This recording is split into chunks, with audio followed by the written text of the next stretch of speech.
A parchment codex cataloged simply as Manuscript J sits in the library of the Trinity-Sergius Lavra, a fortified monastery complex outside Moscow that has functioned continuously as a center of Orthodox learning since the 14th century. The monks there have never treated it as a curiosity. It is one of the most complete surviving copies of a text called 2 Enoch, sometimes known as the Slavonic Enoch or the Secrets of Enoch, and it describes something no other version of Enoch's ascent describes. Not 7 heavens, 10. The Western Church never banned this text because the Western Church never had the chance to. It exists in no Hebrew, no Aramaic, no Greek manuscript that has ever surfaced. It survives only in Old Church Slavonic, copied and recopied inside Russian and Serbian monasteries for close to 1,000 years, unknown to European scholarship until a manuscript scholar named Nikolai Tikhon-Ravov published the first modern edition of it in Moscow in 1880. For over 18 centuries, if the dating that some scholars argue for is correct, a description of the highest level of heaven and the beings who occupy it existed only in a language almost no Western theologian could read. In the next several minutes, you will see exactly what the 10th heaven contains, what happens to Enoch when he reaches it, and why the debate over whether this text is genuinely ancient or a much later invention has never actually been settled, only buried under a century of scholarly disagreement that most casual readers never hear about. If forbidden biblical history fascinates you, go ahead and subscribe. Every week we go looking for what got left out of Scripture. But here's what makes this stranger. 2 Enoch survives in 2 distinct versions, what scholars call recensions, and they don't just differ in length, they differ in what they describe. The shorter recension, preserved primarily in Manuscript R, part of the Rumyantsev collection now held at the Russian State Library, ends Enoch's ascent at the 7th heaven, the same number most readers associate with the older Book of Enoch tradition. The longer recension, preserved in Manuscript J at Trinity-Sergius, carries the ascent 3 levels further into an 8th, 9th, and 10th heaven that appear nowhere in the shorter texts. Ordinarily, in manuscript studies, the shorter version is assumed to be closer to the original and the longer version treated as an expansion added later by copyists filling in what they thought was missing. Francis Andersen, who produced the standard modern English translation of 2 Enoch for the 1983 Old Testament pseudepigrapha collection edited by James Charlesworth, noted something that complicates that assumption considerably. Several details unique to the longer recension, including specific calendrical material and certain descriptions of the heavenly order, align more closely with older Second Temple period Jewish sources than anything in the shorter text does. That means the longer version, the one with 10 heavens, may in some sections preserve material that is actually earlier, not later, than the shorter one. The manuscript that says more may be the manuscript that remembers more. And this is where it gets uncomfortable, because if that's true, then the 10th heaven, the level almost no popular account of biblical cosmology ever mentions, may be describing something closer to the original tradition than the more familiar 7-heaven framework most people have heard of. The account of Enoch's ascent begins in chapter 3, and immediately the tone is procedural rather than symbolic. 2 men appear to Enoch in his sleep, described as tall beyond any measure of human height, their faces shining like the sun, their eyes like burning lamps. They do not announce themselves as messengers or visions. They tell Enoch directly that he has been summoned, and they carry him upward. The text does not describe floating or dreaming. It describes an ascent through fixed, numbered levels, the same way you would describe climbing a structure with marked floors. Level 1, the text says, contains angels who govern the stars and the elements, overseeing storehouses of snow, dew, oil, and flowers, a vast administrative apparatus responsible for weather and seasonal change on the surface of the earth below. Level 2 is darker. Enoch is shown a place of imprisoned beings, described as angels held in gloom, weeping, awaiting a judgment they already know is coming. He asks why they are there. He is told plainly, these are they who turned away from the Lord, who did not obey his commandments, and here they are kept until the great day of judgment. The parallel to the older Watcher tradition is unmistakable, but 2 Enoch places this prison inside the structure of heaven itself, on the 2nd level, not buried beneath the earth or the desert the way the older tradition frames it. But the text doesn't stop at administration and imprisonment. What follows in level 3 is stranger still, because the same heaven contains 2 opposite things at once. Enoch is shown paradise, described in careful, almost horticultural detail. Trees of every kind bearing fruit, a tree of life at the center whose fragrance is unlike anything on earth, and angels tending it continuously, the way gardeners maintain something that must never be allowed to fail. Then, in the same chapter, without transition, Enoch is taken to the northern part of that same level and shown something completely different, a place of darkness, ice, and fire, occupied by angels holding instruments the text describes plainly as merciless, weapons without pity, prepared for the torment of a specific category of person the text names directly, those who did not honor God, who committed sin secretly, and who exploited the poor for personal gain. Paradise and its opposite, sitting side by side on the same level, separated only by direction. That detail rarely survives into popular retellings because it complicates the simple picture most people carry of heaven as a single destination. In 2 Enoch, heaven's third level is not a place. It is a level that contains 2 entirely different places, and which one you experience depends on what you did while you were alive. Level 4 is where the text turns its attention to mechanics rather than morality, and here 2 Enoch gives one of the strangest descriptions in the entire document. Enoch watches the sun and moon on their fixed courses, escorted by beings the text calls phoenixes and chalky dry, described as having the bodies of lions crossed with the scaled hide of crocodiles, 12 wings each, shining like the color of the rainbow, singing continuously as the sun rises. These are not decorative flourishes. The text assigns them a function. They sing to warm the sun into motion and to greet its rising, a mechanical role in a cosmic system that requires constant maintenance to keep functioning. Level 5 holds what the text calls the Grigori, the Watchers, described here not as prisoners but as an enormous silent host, standing in ranks like soldiers on parade, motionless, their faces described as withered with grief, mourning in unison for what the text calls their brothers, a clear reference to the Watchers already bound below on level 2. An entire level of heaven, in this account, is occupied by grieving soldiers who have been separated from the ones already sentenced, waiting, the text implies, to learn what their own fate will be. Level 6 holds a different category entirely. Angelic officials the text describes managing the movement of stars, recording the deeds of every human soul, and playing instruments in 7 distinct choirs whose music, Enoch says, cannot be described in any human language, only that it filled him with joy he had never felt before that moment. Level 7 is where the text begins to shift registers again, and the beings here are described in language that stops resembling angelic bureaucracy entirely. Enoch sees what the text calls fiery troops of great archangels, incorporeal forces, dominions, orders, and governments, cherubim and seraphim, thrones, and a great light beyond which, in the shorter recension, sits the Lord's own throne. This is the point where the shorter version of the text ends its ascent. 7 levels, culminating in direct proximity to God, matches almost exactly the framework most readers of the older Enoch tradition already know.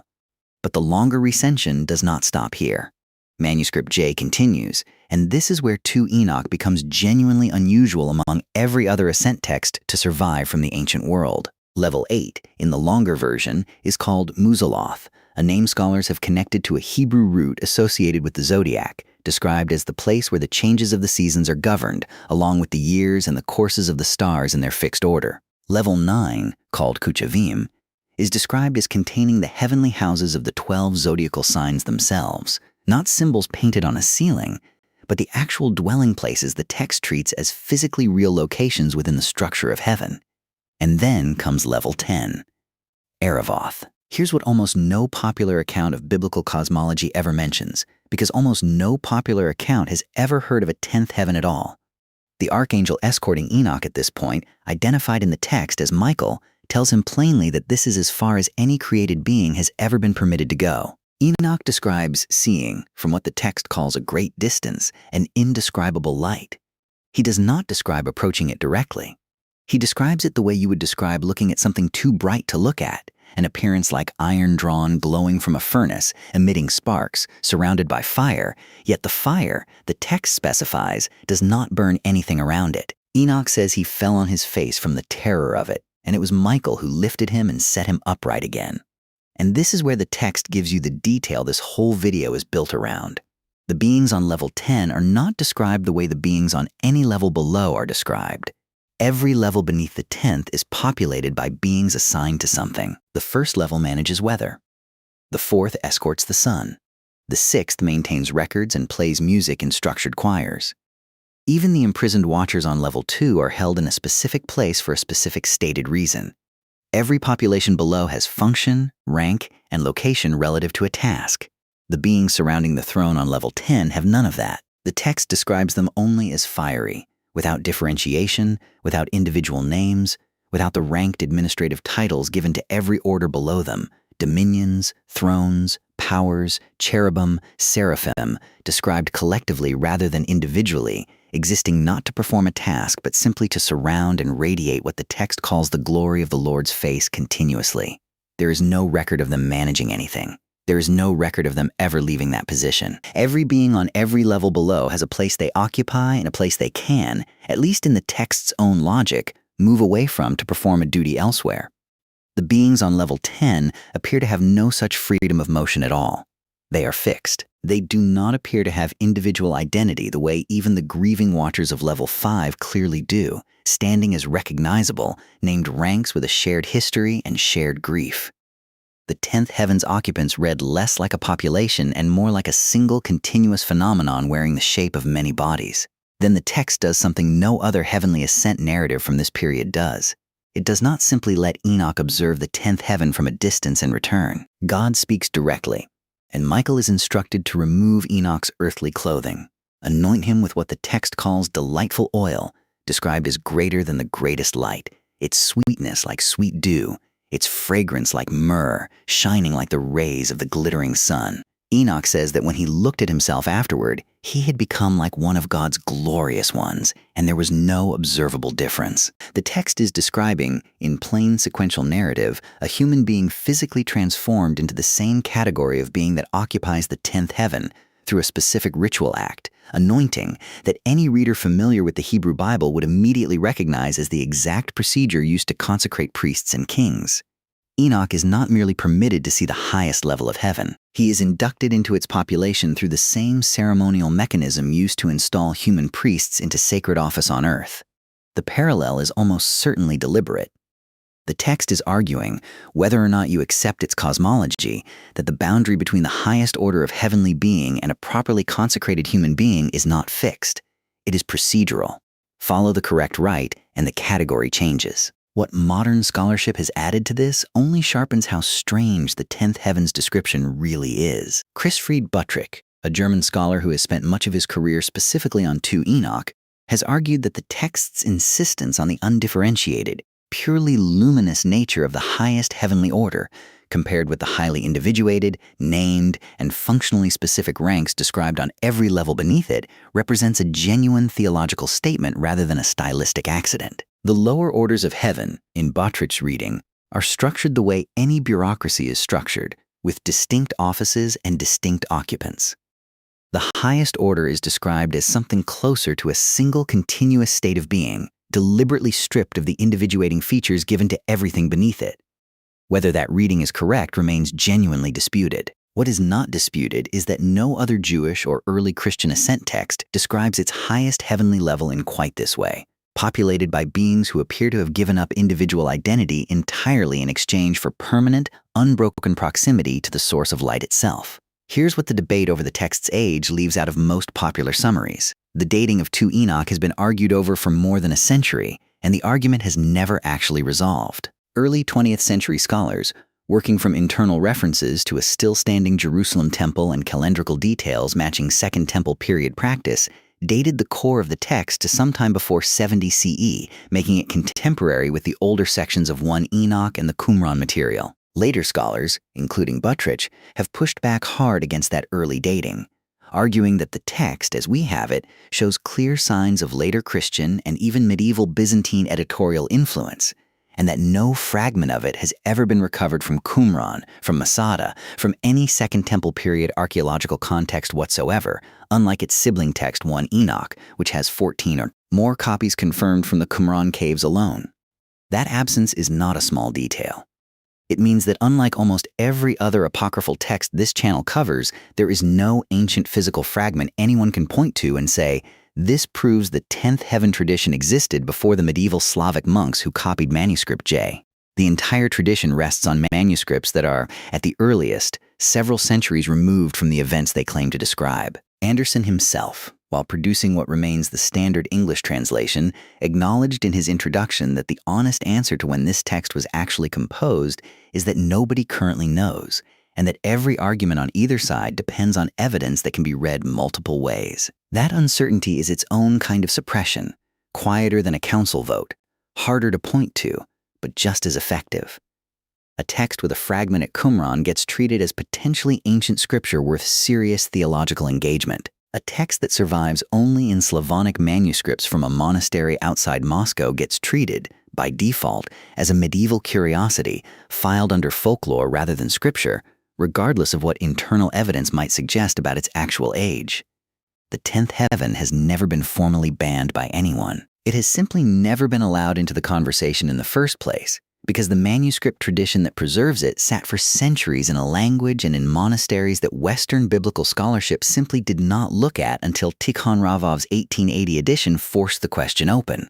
Now, here's where it gets less settled than most accounts admit. When Andersen was compiling his translation in the late 1970s and early 1980s, he worked from photographs and microfilm of several Slavonic manuscripts, including Manuscript J, rather than direct access to the physical codex at Trinity-Sergius. Direct scholarly access to the monastery's full manuscript holdings, including several later copies of 2 Enoch that have never been fully cataloged in any Western language, has remained limited, governed by the monastery's own internal archival procedures rather than any standardized academic access protocol. Several manuscript researchers working on Slavonic Apocrypha in the decades since have noted, in passing references rather than formal publications, that additional variant readings are known to exist in copies held there that have never been transcribed or translated into English, variants that specifically concern the 10th heaven passage and the exact wording of Enoch's transformation. Now, let me be clear. I am not saying there is a literal iron throne radiating unbearable light sitting at a specific coordinate above the earth, populated by beings who have surrendered individual identity to circle it forever. 2 Enoch passed through centuries of Slavonic monastic transmission, translation, and likely editorial expansion before reaching the manuscripts we can read today. And the honest scholarly position is that we do not know how much of what survives reflects a genuinely ancient tradition and how much reflects later theological elaboration. But what the text describes, when you follow the ascent level by level rather than skipping straight to the number 10, is a consistent, deliberate structural choice. Every rank of being beneath the highest level is given a name, a task, a location, and a reason for being there. The beings at the very top are given none of that. They are simply light, undifferentiated, permanent, without the individuating detail granted to everything below them. And a human being is shown being physically converted into that same category through a rite of anointing that any reader of the Hebrew Bible would recognize instantly as the mechanism used to consecrate priests. Manuscript J still sits in the library at Trinity-Sergius Lavra, part of a monastic archive that continues to operate on its own terms, largely outside the framework of Western academic access.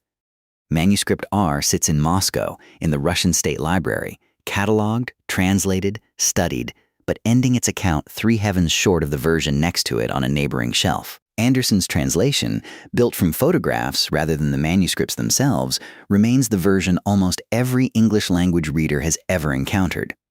Buttrich's dating argument and the earlier Second Temple dating argument remain unresolved, sitting in academic journals most people will never open, and in a text no Western council ever needed to ban, because no Western council ever knew it existed.